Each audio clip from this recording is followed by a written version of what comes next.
Приветствую вас, мои дорогие и любимые друзья! С вами Екатерина Арт-Йога.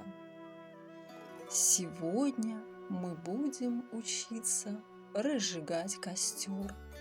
Чтобы разжечь костер, возьмите бумажный мусор, газетную или туалетную бумагу, скомкайте ее и подожгите.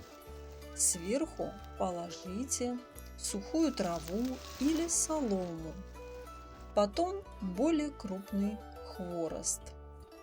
Очень важно, чтобы весь материал для разжигания костра был сухим, тогда огонь быстро разрастется.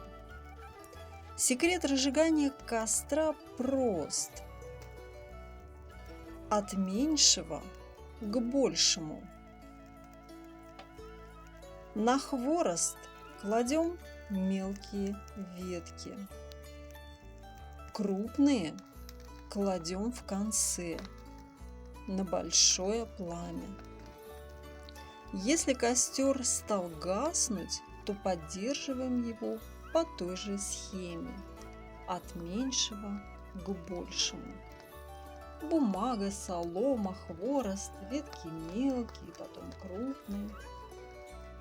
И если в большое пламя кинуть сырую траву или свежесрезанную сырую ветку, то она тоже сгорит.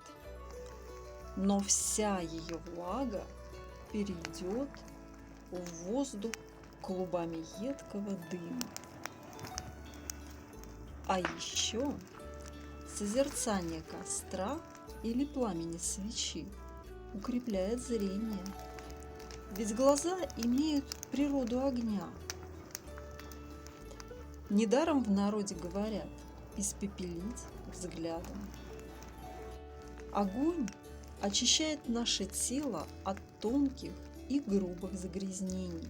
Поэтому жгите почаще костры и пойте песни у костра с друзьями, а также пеките в углях картошку. До новых встреч, мои дорогие и любимые друзья! С вами была Екатерина Арт-Йога.